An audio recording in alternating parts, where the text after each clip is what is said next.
ಆ ಮಾಧ್ಯಮ ಈ ಮಾಧ್ಯಮ ಅಥವಾ ಟ್ರೋಲ್ ಮಾಡೋರು 108 ಜನ. ನನಗೆ ಹಾಸ್ಯ ಮಾಡೋ ಸಂತೋಷ, ಅಪಹಾಸ್ಯ ಮಾಡಿದವರಿಗೆ ದುರಾಂಕಾರ, ತಲೆ ಕೆಡಿಸ್ಕೋಬಾರ್ದು.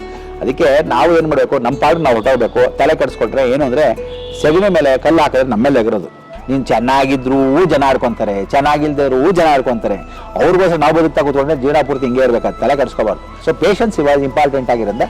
ಧರ್ಮವಾಗಿರೋಣ, ಎಷ್ಟು ದಿವಸ ಆಗೋದೆ ಪರಿಪಾಲನೆ ಮಾಡೋಣ, 108 ತಲೆ ಕೆಡಿಸ್ಕೊಳ್ಳದೆ ವ್ಯವಸ್ಥೆ ಮಾಡೋಣ ಅಂತೀವಿ. ಆಮೇಲೆ ಗೊತ್ತಿಲ್ಲದಿದ್ದವ್ರಿಗೆ ನೀನು ಕಾರ್ಯಕ್ರಮದ ಮುಖಾಂತರ ಎಷ್ಟೋ ಜನ ಗೊತ್ತಾಗಿ ಅಯ್ಯೋ ಪಾಪ ಬ್ರಹ್ಮಾಂಡಗಳು ಇಷ್ಟೊಂದೆಲ್ಲ ಮಾಡಿದಾರ ಅಂತ ಕೆಲವರಿಗೆ ಈ ಕಾರ್ಯಕ್ರಮವನ್ನು ರೂಪಿಸಿ ಎಲ್ಲರೂ ಪ್ರೋತ್ಸಾಹಿಸಿ ರಘು ನಿಜವಾದ ಏನಂದರೆ ಯಾವುದೇ ಮೇಕಪ್ಪು ಗೀಪಕ್ಕು ಇಲ್ಲದೆ, ಯಾವುದೋ ಗಿಮ್ಮಿಕ್ ಇಲ್ಲದೆ ಎಲ್ಲ ಸಹ ಕಲಾವಿದರನ್ನ ಎಲ್ಲ ಹುಡುಕಿ ಮಾಡಿ ಅವ್ರನ್ನ ಎಲ್ಲೆಲ್ಲೂ ಇದ್ದವ್ರನ್ನ, ಯಾರು ಗುರುತಿಸಿದ್ದವ್ರನ್ನೆಲ್ಲ ನೀನು ಮಾಡಿ ಕಾರ್ಯಕ್ರಮಗಳು ತುಂಬ ಚೆನ್ನಾಗಿದೆ ಕಾರ್ಯಕ್ರಮ.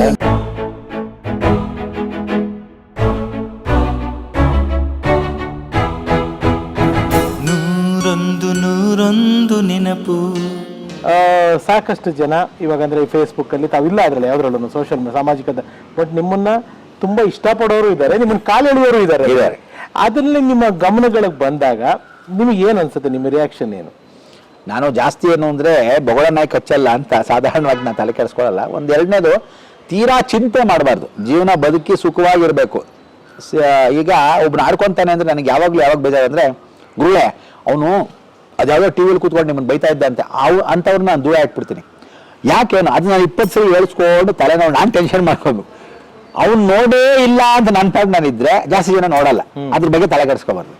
ಯಾವ್ದು ನೋಡ್ತಾರೆ ಸಂತೋಷ, ವಿಚಾರ, ಸುಖವಾಗಿದ್ದರೆ ಸಂತೋಷ ನೋಡ್ಬೇಕು. ಅದಕ್ಕೆ ಆ ಮಾಧ್ಯಮ ಈ ಮಾಧ್ಯಮ ಅಥವಾ ಟ್ರೋಲ್ ಮಾಡೋರು 108 ಜನ. ನನಗೆ ಹಾಸ್ಯ ಮಾಡೋ ಸಂತೋಷ, ಅಪಹಾಸ್ಯ ಮಾಡಿದವರಿಗೆ ದುರಾಂಕಾರ, ತಲೆ ಕೆಡಿಸ್ಕೋಬಾರ್ದು. ಅದಕ್ಕೆ ನಾವು ಏನು ಮಾಡಬೇಕು, ನಮ್ಮ ಪಾಡು ನಾವು ಹೊಟ್ಟೋಗ್ಬೇಕು. ತಲೆ ಕೆಡಿಸ್ಕೊಟ್ರೆ ಏನು ಅಂದರೆ ಸೆಗಣಿ ಮೇಲೆ ಕಲ್ಲು ಹಾಕಿದ್ರೆ ನಮ್ಮ ಮೇಲೆ ಎಗರೋದು, ದೂರ ಇದ್ದರೆ ವಾಸಿ.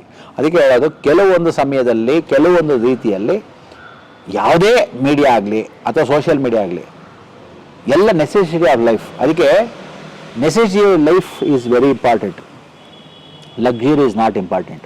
ಲಕ್ಸುರಿ ನಾವು ಯಾವ ಥರ ಇಟ್ಕೋಬೋದು, ನೆಸೆಸಿಟಿ ಇಂಪಾರ್ಟೆಂಟ್. ಆ ನೆಸೆಸಿಟಿ ನಾವು ಜೀವನ ಮಾಡಿಕೊಂಡ್ರೆ ನಮ್ಗೆ ಆಮೇಲೆ ನಮಗೋಸ್ಕರ ನಾವು ಬದುಕಬೇಕು, ಇನ್ನೊಬ್ಬರಿಗೋಸ್ಕರ. ನೀನು ಚೆನ್ನಾಗಿದ್ರೂ ಜನ ಆಡ್ಕೊತಾರೆ, ಚೆನ್ನಾಗಿಲ್ದಿರೂ ಜನ ಆಡ್ಕೊತಾರೆ. ಅವ್ರಿಗೋಸ್ಕರ ನಾವು ಬದುಕ್ತಾ ಕೂತ್ಕೊಂಡ್ರೆ ಜೀವನ ಪೂರ್ತಿ ಹಿಂಗೆ ಇರಬೇಕು, ತಲೆ ಕೆಡಿಸ್ಕೋಬಾರ್ದು. ಆನೆ ನಡೆದಿದ್ದೇ ದಾರಿ ಇರ್ತದೆ, ಯಾವಾಗ ಹೇಳ್ತಾರಲ್ಲ ಹಾಗೆ ನಡ್ಕೊಂಡು ಹೋಗೋದು ಇಂಪಾರ್ಟೆಂಟೇ ಹೊರತು ಹಿಂದೆ ಬರ್ತಾ ಇರೋ ಯಾವ ಕಾಲಕ್ಕೂ. ಅದಕ್ಕೆ ಪಾಂಡವರು ನಡ್ಕೊಂಡು ಹೋಗ್ಬೇಕಾದ್ರೆ ಹಿಂದೆ ನಾಯಿ ಬರ್ತಾ ಇರುತ್ತಂತೆ. ಫಸ್ಟ್ ಧರ್ಮರಾಯ ಹೋಗ್ತಾನೆ, ಧರ್ಮೋ ರಕ್ಷತಿ ರಕ್ಷಿತ. ಎಡಗಡೆ ನೆಕ್ಸ್ಟ್ ಹೋಗ್ತಾ ಇರೋದು ಭೀಮ, ಮೂರನೇವನು ಅರ್ಜುನ. ಅರ್ಜುನ ಆದ ತಕ್ಷಣ ದ್ರೌಪದಿ ಹೋಗ, ಆಮೇಲೆ ನಕುಲ ಸಹದೇವ. ಬೇಡ, ನಕುಲ ಸಹದೇವ ಆದ್ಮೇಲೆ ನಾನು ಹೋಗ್ತೀನಿ ಅಂತ ದ್ರೌಪದಿ ಹೇಳ್ತಾರೆ. ಕೊನೆಗೆ ಹೋಗ್ತಾರೆ. ಎಲ್ಲರೂ ಹೋಗ್ತಾ ಇದ್ದಾಗ ಅಲ್ಲಿಂದ ಭೀಮನ ಹೇಳ್ತಾ ಇರ್ತಾನೆ, ಅಣ್ಣ ನಕುಲ ಸಹದೇವದಲ್ಲಿ ನಕುಲ ಬಿದ್ದೋದ ಅಂತ. ಪಾಪ ಅವನು ಎಲ್ಲ ನಿಜನೇ, ಆದರೂ ಯಾಕೆ ಬಿದ್ದೋದ ಅಂದರೆ ಅವನಿಗೆ ಒಂದು ಸ್ವಲ್ಪ ಆಸೆ ಇತ್ತು, ಅಣ್ಣ ಯಾವಾಗಲೂ ಅಣ್ಣನ ಸೇವೆ ಮಾಡ್ಕೊಂಡು ಕೂತ್ಕೊಂಡ್ರೆ ನಾನು ಯಾವಾಗ ಪ್ರಸಿದ್ಧಿ ಆಗೋದು ಅಂತ. ಅಣ್ಣ ಸಹದೇವ ಬಿದ್ದೋದ, ಸಹದೇವ ಬಿದ್ದೋಗ್ತಾನೆ. ಇವನು 24 ಗಂಟೆ ಕುದುರೆ ಸೇವೆ ಮಾಡ್ತಾ ಇರ್ತಾನೆ, ಕುದುರೆಗಳನ್ನ ಓಡಿಸ್ತಾ ಕೂತಿದ್ದ. ಜಾತಕಗಳು ಹೇಳ್ತಾರೆ, ಎಲ್ಲ ಧರ್ಮ ಚೆನ್ನಾಗಿ ಗೊತ್ತಿದ್ದು ರಹಸ್ಯವಾಗಿಟ್ಟ, ನಾನು ನನ್ನ ಧರ್ಮನ ನಾನು ರೂಪಿಸ್ಕೋಬೋದಾಗಿತ್ತ. ಒಂದು ಸ್ವಲ್ಪ ಅವನಿಗೆ ಹಂಚಿತ್ತ ಅವಮಾನ. ಅಣ್ಣ ಅರ್ಜುನ ಬಿದ್ದೋದ ಅಂತಾನೆ. ಅರ್ಜುನ ಬಿದ್ದೋದ್ನ, ಯಾಕೆ ಅರ್ಜುನ ಬಿದ್ದೋದ ನೋಡ್ತಾನೆ. ಅರ್ಜುನನು ಬಿದ್ದೋದ್ನ ಅಂದರೆ ಅವನಿಗಿರೋ ದುರಾಂಕಾರದಲ್ಲಿ ಕರ್ಣನಿಗಿಂತ ನಾನು ಗ್ರೇಟು, ಕರ್ಣನ್ಗಿಂತ ಗ್ರೇಟ್ ಬಿಟ್ಬಿಡು. ಅನ್ಯಾಯವಾಗಿ ಏಕಲವ್ಯನ ಸಾಯಿಸ್ಬಿಟ್ಟ ಅವನು. ಗುರುಗಳ ಜೊತೆ ಹೆಬ್ಬೆಟ್ಟ ಕಿತ್ಕೊಂಡ್ಬಿಟ್ಟ. ನೀವು ಅವನು ವಿದ್ಯೆ ಹೇಳ್ಕೊಟ್ಬಿಟ್ರೆ ನಾಳೆ ಹೋಗ್ಬಿಟ್ಟು ನಾನು ಯಾವಾಗ ವಿದ್ಯೆ ಕಲಿಯೋದು ಅಂತ ಅವತ್ತು ಕಟ್ಬಿಟ್ಟ. ಅನ್ಯಾಯವಾಗಿ ಅದೇ ಪ್ರಸಿದ್ಧಿ ಆಗಿದ್ದು ಯಾರು, ಏಕಲವ್ಯ. ಅವನು ಮೋಸ ಮಾಡ್ಬಿಟ್ಟ ಅಂತ ಧರ್ಮರಾಯ ಮುಂದೆ ಹೋಗ್ತಾನೆ ಇರ್ತಾನೆ. ಅಣ್ಣ ದ್ರೌಪದಿ ಬಿದ್ದೋದ್ಲು, ಅವಳಿಗೆ ನಾನು ಅನ್ನೋದು ಜಾಸ್ತಿ ಇತ್ತು, 5 ಜನ ಜೊತೆ ಇನ್ನೊಂದು ಗಂಡ ಇದ್ರೆ ಚೆನ್ನಾಗಿತ್ತು ಅಂತ ಕರ್ಣನ ಅಪೇಕ್ಷೆ ಪಟ್ಬಿಡ್ತಾಳೆ, ಅದಕ್ಕೋಸ್ಕರ ಸತ್ಲು ಅಂತ. ಇವರೆಲ್ಲ ನರಕಕ್ಕೆ ಹೋಗಿ, ಇವರೆಲ್ಲ ಸ್ವರ್ಗಕ್ಕೆ ಹೋಗ್ಬೇಕಾಗಿತ್ತು. ದೇಹದಲ್ಲಿ ಒಬ್ಬೊಬ್ಬರೇ ಬೀಳ್ತಾ ಇರ್ತಾರೆ. ಭೀಮ ಬಿದ್ದೋಗ್ತಾ ಇದ್ದಾರೆ. ಅಣ್ಣ ನಾನೇ ಬೀಳ್ತಾ ಇದ್ದೀನಿ ಅಂದ. ನಿನ್ನಲ್ಲಿ ಅಹಂಭಾವ ಅಹಂಕಾರ ಜಾಸ್ತಿ ಇತ್ತು, 10,000 ಆನೆ ಬಲ ನನ್ನ ಹತ್ರ ಇದೆ ಅಂತ ಒದ್ದಾಡ್ದೆ. ಆದರೆ ಕೊನೆಗೂ ನೀನೇನು ಮಾಡ್ಬಿಟ್ಟೆ, ಅದನ್ನೇ ಇಟ್ಕೊಂಡೆ, ಅಧರ್ಮ ಜಾಸ್ತಿ ಮಾಡಿಬಿಟ್ಟೆ. ನಿನ್ನಲ್ಲಿ ಆ ತೊಡೆ ಹೊಡೆದು ಮೋಸ ಮಾಡಿದ್ಯಾ, ಧರ್ಮಶಾಸ್ತ್ರನ ಹಾಳು ಮಾಡಿದ್ಯಾ, ಬ್ರಾಹ್ಮಣೋತ್ತಮನ ಸಾಯಿಸಿಬಿಟ್ಟಿದ್ಯಾ. ಸೊ ಇದೆಲ್ಲ ಏನಾಗುತ್ತೆ, ಧರ್ಮಶಾಸ್ತ್ರ ಪ್ರಕಾರ ಇಲ್ಲ, ಅದನ್ನ ನೀನು ಹೋಗ್ತಾ ಇದೆಯಾ. ಕೊನೆಗೆ ಹೋಗ್ತಾ ಇರ್ತಾನೆ. ಅಲ್ಲಿ ಮೇಲ್ಗಡೆ ಯಮಧರ್ಮರಾಜಕ್ಕೆ ಇಂದ್ರ ಬರ್ತಾನೆ. ಇಂದ್ರ ಬಂದ್ಬಿಟ್ಟು, ಬನ್ನಿ ಫಸ್ಟ್ ಕ್ಲಾಸಾಗಿ ಪುಷ್ಪಕ ವಿಮಾನ ಹತ್ರನ. ಬರೀ ದೇಹದಲ್ಲಿ ಹೋದವನು ಯಾರಾದರೂ ಇಡೀ ಜಗತ್ತಲ್ಲಿ ಅಂದರೆ ಧರ್ಮರಾಯ ಒಬ್ಬನೇ. ಸೊ ಅವನ್ನ ಕರ್ಕೊಂಡು ಹೋಗ್ಬೇಕು ಅಂತಾನೆ. ಬಾಪ ಅಂತ ಕರಿತಾನೆ, ಹಿಂದೆ ನಾಯಿ ಬರ್ತಾ ಇರುತ್ತೆ, ಆ ನಾಯಿನ ಕರೆಯುತ್ತೆ. ಇದೇ ನಾಯಿಗೆ ಪ್ರಾಣಿಗಳಿಗೆಲ್ಲ ನಮ್ಮ ಸ್ವರ್ಗದಲ್ಲಿ ಜಾಗ ಇಲ್ಲ, ಅವನ್ನೆಲ್ಲ ಕರಿತಿ ಅಂದೆ. ನನ್ನ ಜೊತೆ ನನ್ನ ಹೆಂಡತಿ ಹೋದ್ಲು, ನನ್ನ ತಮ್ಮಂದ್ರು ಹೋದ್ರು, ಈ ಬಂದಿದ್ದು ನಾನು ಉಳಿದೆ, ನಾನು ಬಂದ ಮೇಲೆ ಅದಕ್ಕೂ ಅದೇ ಧರ್ಮ ಅಲ್ವಾ, ಇಬ್ರು ಒಟ್ಟಿಗೆ ಬರ್ತೀವಿ, ಇಲ್ದರೆ ಬೇಡ ನಿನ್ನ ವೈಕುಂಠನೂ ಬೇಡ ಯಾವ ಸ್ವರ್ಗಲೋಕನೂ ಬೇಡ ಅಂತ. ಆಗ ನಾಯಿ ಪ್ರಸಿದ್ಧಿಯಾಗಿ ಪ್ರತ್ಯಕ್ಷವಾಗಿ ಚೇಚೆ ನಾನೇ ಯಮಧರ್ಮರಾಜ, ಧರ್ಮ ಕೊನೆ ಕಾಲಕ್ಕೂ ನೀನು ಕಾಪಾಡ್ಕೊಂತೀಯ ಅನ್ನೋಕ್ಕೋಸ್ಕರ ನಾನು ಬಂದಿದ್ದೆ, ಅದಕ್ಕೆ ಆ ಧರ್ಮೋ ರಕ್ಷಿತ ಅಂದರೆ ನಿನ್ನ ಧರ್ಮನ ನೀನು ಕಾಪಾಡ್ಕೊಂಡಿದ್ದೆ ಅಂತ. ಸೊ ಭಾಳ ಸಂತೋಷ ಅಂತ ಆವಾಗ ಅವನು ಸ್ವರ್ಗಲೋಕಕ್ಕೆ ಹೋಗ್ತಾನೆ. ಅದಕ್ಕೋಸ್ಕರ ಯಾವತ್ತಿದ್ರೂ ನಾವು ಧರ್ಮ ರಕ್ಷಿತ ಅಂತ ಅವತ್ತಿಂದ ಬರೆದುಬಿಟ್ಟಿದೆ ಶಾಸ್ತ್ರ, ದೊಡ್ಡವರು ಎಲ್ಲ ಹೇಳ್ಬಿಟ್ಟಿದ್ದಾರೆ. ಧರ್ಮಂ ತಲೆ ಕಾಕುಮ್ ಅಂತ ತಮಿಳಲ್ಲೂ ಹೇಳ್ಬಿಟ್ಟಿದ್ದಾರೆ. ಸೊ ಅದರಿಂದ ಧರ್ಮ ನಮ್ಮನ್ನು ಕಾಪಾಡುತ್ತೆ, ಇವತ್ತಲ್ಲ ನಾಳೆ ಕಾಪಾಡ್ಬೋದು, ಅರ್ಜೆಂಟ್ ಮಾಡಬಾರ್ದು. ಅಬ್ದುಲ್ ಕಲಾಂ ಅವರು ಪ್ರೆಸಿಡೆಂಟ್ ಆಗಿದ್ದು ವಯಸ್ಸಾದ್ಮೇಲೆ, ವಾಜಪೇಯಿ ಅವರು ಪ್ರೈಮ್ ಮಿನಿಸ್ಟರ್ ಆಗಿ ವಯಸ್ಸಾದ್ಮೇಲೆ, ಲಾಲ್ ಬಹದ್ದೂರ್ ಶಾಸ್ತ್ರಿ ಪ್ರೈಮ್ ಮಿನಿಸ್ಟರ್ ಆಗಿ ವಯಸ್ಸಾದ್ಮೇಲೆ, ಸ್ವಾತಂತ್ರ್ಯ ನಮಗೆ ಸಿಕ್ಕಿದ್ದು ಮಹಾತ್ಮ ಗಾಂಧಿ ಎಲ್ಲ ವಯಸ್ಸಾದ್ಮೇಲೆ, ಹಿಂಗೆ ಯಂಗ್ಸ್ಟರ್ಗೆ ಸಿಕ್ತು ಇಲ್ವಲ್ಲ. ಸೊ ಅದರಿಂದ ವೆಯ್ಟ್ ಆ್ಯಂಡ್ ಸಿ ಅನ್ನೋದು ಇಂಪಾರ್ಟೆಂಟ್. ಸೊ ಪೇಷನ್ಸ್ ಇವಾಗ ಇಂಪಾರ್ಟೆಂಟ್ ಆಗಿರೋದ, ಧರ್ಮವಾಗಿರೋಣ, ಎಷ್ಟು ದಿವಸ ಆಗೋದ ಪರಿಪಾಲನೆ ಮಾಡೋಣ, 108 ತಲೆ ಕೆಡಿಸ್ಕೊಳ್ಳದೆ ವ್ಯವಸ್ಥೆ ಮಾಡೋಣ ಅಂತ. ಮುಂದಿನ ಗುರಿಗಳೇನು ಗುರುಗಳು, ಮುಂದಿನ ಯೋಜನೆಗಳೇನು? ನಾನು ಯಾವುದು ಯೋಜನೆಗಳು ಹಾಕ್ಕೊಂಡಿಲ್ಲ, ಯಾವುದು ಗುರಿಗಳು ಹಾಕ್ಕೊಂಡಿಲ್ಲ, ಜೀವನ ಹೇಗೆ ಬರುತ್ತೋ ಹಾಗೆ ಸ್ವೀಕರಿಸ್ಕೊಂಡು ಮುಂದೆ ಹೋಗೋದು. ಬಟ್ ಅದು ಚೆನ್ನಾಗಿದೆಯೋ ಇಲ್ವಾ ಅಂತ ಒಂದ್ಸಲಿ ಜಡ್ಜ್ಮೆಂಟ್ ನೋಡೋದು, ಚೆನ್ನಾಗಿದ್ರೆ ಸಂತೋಷ. ಆಮೇಲೆ ಇನ್ನೊಬ್ರಿಗೆ ಉಪಯೋಗ ಆಗಬೇಕು. ನಾನು ಯಾವುದೇ ಗುರಿ ಹಾಕ್ಕೊಂಡಿದ್ರು ನನಗೋಸ್ಕರ ಹಾಕ್ಕೊಂಡಿಲ್ಲ. 2 ಚಪಾತಿ ಇದ್ದರೆ 1 ಚಪಾತಿನ ಹರಿದು ಇನ್ನೊಬ್ರು ಕೊಡ್ಬೋದು. ಹಿಂಗೆ ಚಪಾತಿನೇ ಹೇಳ್ದ್ರೆ ಏನು ಕೊಡ್ತೀಯಾ, ನೀನು ಚಪಾತಿ ಮಾಡ್ಕೋಬೇಕು. ಅದಕ್ಕೆ ಫಸ್ಟು ಅಹಂ ಬ್ರಹ್ಮಾಸ್ಮಿ, ಅದಕ್ಕೆ ಶಂಕರಾಚಾರ್ಯ ಹೇಳಿದಂಗೆ ನೀನು ಆತ್ಮಂ ಬ್ರಹ್ಮ ಫಸ್ಟ್ ನಿನ್ಗಾಗು, ಆಮೇಲೆ ಇನ್ನೊಂದು. ಅದಕ್ಕೆ ಲಕ್ಷ್ಮಿ ಹೇಳ್ತಾಳಂತೆ, ನಾನು ನಿನಗೋಸ್ಕರ ಹೊಲ್ದಿರೋದು, ದಾನ ಮಾಡೋನಿಗೆ ಹೇಳ್ತಾಳಂತೆ, ನಾನು ನಿನಗೋಸ್ಕರ ಹೊಲ್ದಿರೋದು, ಬೀದಿಯವನು ಕೊಡಬೇಡ ಅಂತ. ನೀನು ಬೀದಿಯವನು ಕೊಟ್ಕೊಂಡ್ಬಂದ್ರೆ ಅವನಿಗೆ ನಾನು ಯಾರಿಗೂ ಹೊಲ್ದಿಲ್ಲ, ನನ್ನ ವೈಶ್ಯತೆ ನೋಡ್ದಂಗೆ ಆಗ್ಬಿಡುತ್ತೆ, ನೀನು ಸ್ವಲ್ಪ ನಿನಗೆ ಇಟ್ಕೋಬೇಕು ಅಂತ. ಸೊ ನಿನ್ನ ಯೋಜನೆ ನೀನು ಮಾಡಿಕೊಂಡು ದುಡ್ಡು ಬಂದರೆ, ಅದಕ್ಕೆ ಮನುಷ್ಯನ ಆಸೆ ಇರಬೇಕಂತೆ, ದುರಾಸೆ ಇರಬಾರ್ದು. ಆಸೆ ಏನಿರಬೇಕು ಅಂದರೆ ನಾನು ಕಾರ್ ಮಾಡಬೇಕು, ಬಂಗ್ಲಾ ಮಾಡಬೇಕು, ಹೆಂಡತಿ ಇರಬೇಕು, ಸಂಸಾರ ಇರಬೇಕು, ಎಲ್ಲ ಇರಬೇಕಂತೆ. ನೀನು ಆಸೆನೇ ಇಲ್ದರೆ ಮನುಷ್ಯನೇ ಇಲ್ಲ ಅಂತ ಹೇಳುತ್ತೆ. ಸೊ ಆಸೆ ಪಡಲೇಬೇಕು, ದುರಾಸೆ ಪಡಬಾರ್ದು. ಅತಿ ಆಸೆ ಗತಿ ಕೇಳುತ್ತಾ ಆ ಕಾಲದಿಂದ ಹೇಳ್ಕೊಂಬಂದಿರಿ. ಸೊ ಇದೆಲ್ಲ ಏನಂದರೆ ದೊಡ್ಡವರು ಹೇಳ್ಕೊಂಬಂದಿರೋದ್ರಲ್ಲಿ ಇವತ್ತು ನಮ್ಮ ಕಾರ್ಯಕ್ರಮದಲ್ಲಿ ನೀನು ಪಾಪ ಎಲ್ಲ ಕೇಳಿರ್ತಕ್ಕಂಥ ಕಾರ್ಯಕ್ರಮದಲ್ಲಿ 101 ನೆನಪು, ಅದರಲ್ಲೇ ಒಂದೊಂದಿಷ್ಟು ನೆನಪು ಎಲ್ರಿಗೂ ಬರಲಿ. ನಮ್ಮ ಮುಖಾಂತರ ನನ್ನ ನೆನಪುಗಳ ಜಾಗ್ರತೆ ಕೊಡಿಸೋಕ್ಕೆ ರಘು ಮುಖಾಂತರ ವ್ಯವಸ್ಥೆ ಆಗಿದೆ. ಎಸ್ ಗುರುಗಳೇ, ಫೈನಲಿ ನಿಮ್ಮ ಮಕ್ಕಳುಗಳಂತಾನೆ ಹೇಳ್ತೀನಿ. ನಾನು ಆಶ್ರಮಕ್ಕೆ ಬಂದಾಗ ನೋಡಿದಂಥ ತಮ್ಮ ಮರಿಗಳು ತುಂಬ ಮಕ್ಕಳ ಥರನೇ ನೋಡ್ಕೊತಿದ್ರಿ, ಅವರು ಕೂಡ ದೂರವಾದರು.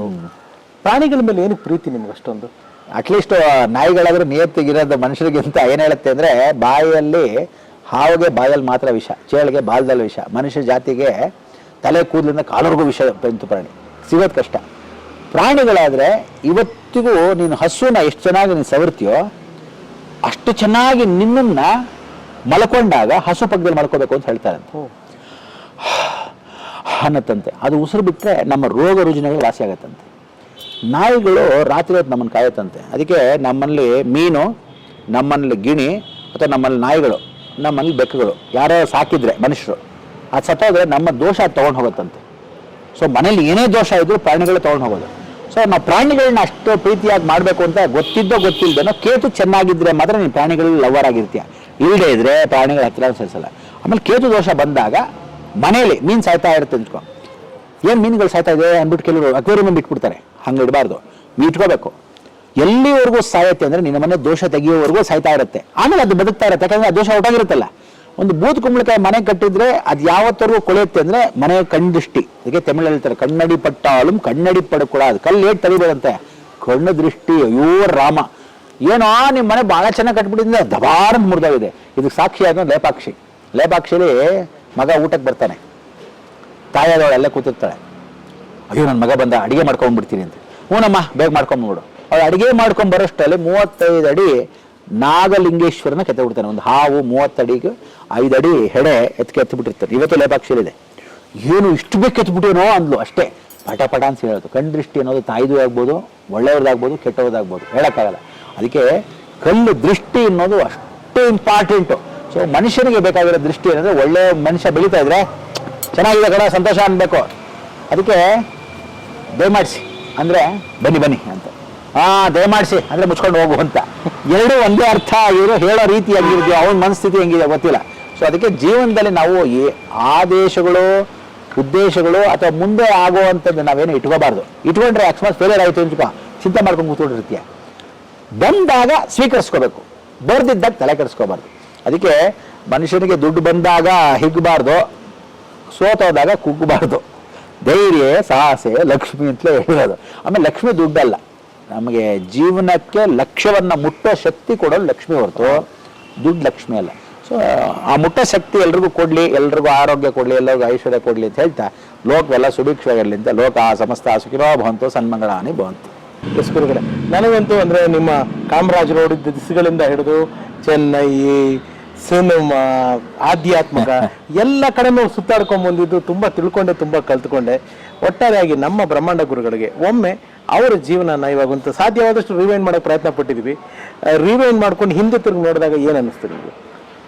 ರಿವೈಂಡ್ಗಿಂತ ಇಂಪಾರ್ಟೆಂಟ್ ಏನು ಅಂದರೆ ನನ್ನ ನೆನಪುಗಳನ್ನ ನೀನು ಪಾಪ ತಿರುಗಿ ವಾಪಸ್ ತಂದಿದ್ದಕ್ಕೆ ಸಂತೋಷ.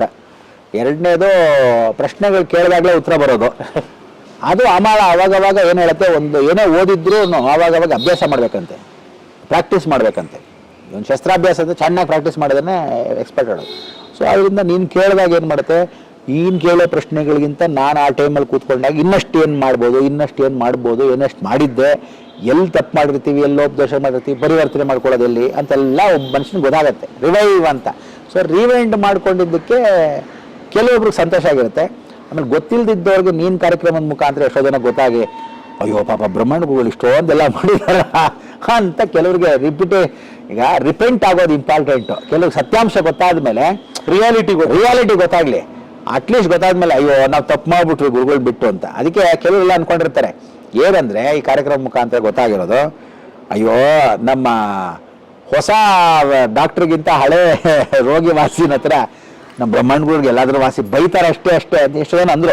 ಈಗ ನಾನು ತಿರುಗಿ ಇನ್ನೊಂದ್ಸಲಿ ಬಿಗ್ ಬಾಸ್ ಹೋದ್ಮೇಲೆ ಬಂದಮೇಲೆ ಏನೋ ಅಥವಾ ಇನ್ನೊಂದ್ಸಲಿ ಯಾವಾಗ ಜೀವನದಲ್ಲಿ ಇದೆಲ್ಲ ನಿನ್ನ ಕಾರ್ಯಕ್ರಮ ನೋಡಿದ್ಮೇಲಂತೂ ಭಾಳ ಜನ ಗೊತ್ತಾಗಿ ಕೆಲವು ತಿರುಗಿ ಫೋನ್ ಮಾಡೋಕ್ಕೆ ಶುರು ಮಾಡ್ತಾರೆ. ಏನಂತ, ನಾವು ಬೇಕು ಬಿಟ್ಬಿಟ್ಟಿದ್ವಿ, ನೀವು ಹೆಂಗಂತ ಬಿಟ್ಬಿಟ್ಟಿದ್ವಿ, ಅಯ್ಯೋ ನೀವು ಸರಿ ಇಲ್ಲ ಅಂತ ಬಿಟ್ಟಿರ್ತೀವಿ ಅಂತ ಅನ್ಕೊಂಡಿರ್ತಾರೆ. ನೀನು ಹೇಳಿದಲ್ಲ ಇಷ್ಟಪಡೋರು ಸ್ವಲ್ಪ ಜನ ಅಂತ. ನಾನು ಆಲ್ಮೋಸ್ಟ್ ಎಷ್ಟೋ ಜನ ಅನ್ಕೊಂಡಿದ್ದೀನಿ 65% ಎಲ್ಲರೂ ಹೇಟ್ ಮಾಡೋರೇ ಜಾಸ್ತಿ ಇರ್ಬೋದು, ಕಮ್ಮಿ ಜನ ಇಷ್ಟಪಡೋರು.